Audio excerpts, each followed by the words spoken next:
ومصليا أما بعد فأعوذ بالله من الشيطان الرجيم بسم الله الرحمن الرحيم إنما إلهكم إله واحد صدق الله العظيم۔ حضرات حکم مستحکم، برسر اسٹیج تشریف فرما علماء کرام، سامعین اعظام، دنیا کی ہر چیز اپنے وجود میں دوسرے کی محتاج ہے، تو ذرا تدبر و تفکر سے کام لیجئے کہ اتنا لمبا چوڑا نیل گو آسمان سے بات کرتے اونچے اونچے پہاڑ، زمین پر بل کھاتی ہوئی ندیاں، لہلہاتے ہوئے ہرے بھرے یہ درخت، رنگ برنگ کے یہ پھول اور پودوں کا وجود کیسے عمل میں آ گیا؟ کیا ان چیزوں کا کوئی ثانیہ نہیں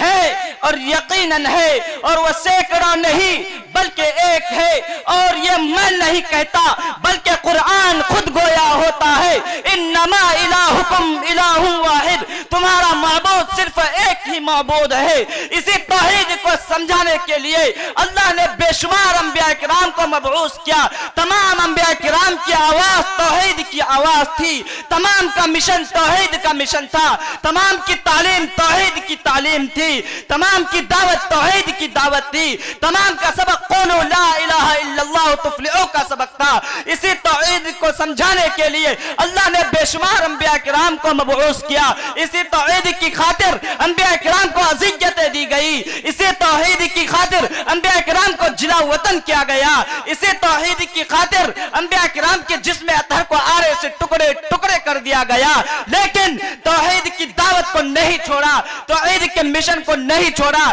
کیونکہ توحید ایمان کی جڑ ہے، توحید ایمان کی بنیاد ہے، اس میں اگر کمی ہے تو ایمان میں کمی ہے۔ تو ذرا تدبر و تفکر سے کام لیجئے۔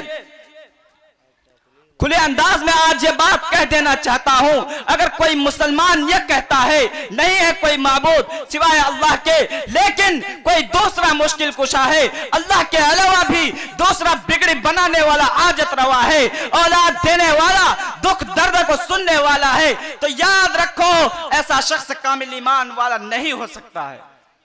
کیونکہ توحید اس کا نام نہیں ہے کہ اللہ کو تو ایک مانو لیکن ساتھ ہی ساتھ حاجت روا مشکل کشا کسی دوسرے کو مانو، اولاد غیر اللہ سے طلب کی جائے۔ ارے غیر اللہ سے اولاد کی تمنا کرنے والوں، خدا کا فرمان سنتے جاؤ، یہب لمن یشاء اناثا ویہب لمن یشاء الذکور، اللہ جسے چاہتا ہے لڑکیاں ہی لڑکیاں عطا کرتا ہے، اور جسے چاہتا ہے لڑکے ہی لڑکے عطا کرتا ہے، تمام کے تمام اختیارات اللہ ہی کے قبضے میں ہے۔ اور نبی کے مختار کل ہونے کا عقیدہ رکھنے والوں، تم بھی اللہ کا ایک فرمان سنتے جاؤ، قل لا اقول لکم عندی خزائن اللہ، اللہ نبی سے فرما رہے ہیں نبی جی آپ لوگوں سے فرما دیجئے کہ میرے پاس اللہ کے خزانے نہیں ہے، میں مختار کل نہیں ہوں، بلکہ مختار کل تو صرف اللہ کی ذات ہے۔ تو معلوم ہوا نبی اللہ کا محتاج، قطب اللہ کا محتاج، ولی اللہ کا محتاج، ساری کائنات اللہ کا محتاج، اور اللہ تمام سے بے نیاز ہے۔ لوگوں یاد رکھو اللہ ایک ہے، وہی ذرے ذرے کا خالق ہے، وہی تمام عبادتوں کے لائق ہے، وہی سجدے کے جارے کے لائق ہے۔ شیخ عبد القادر جیلانی رحمت اللہ علیہ کا واقعہ سنا ہوگا،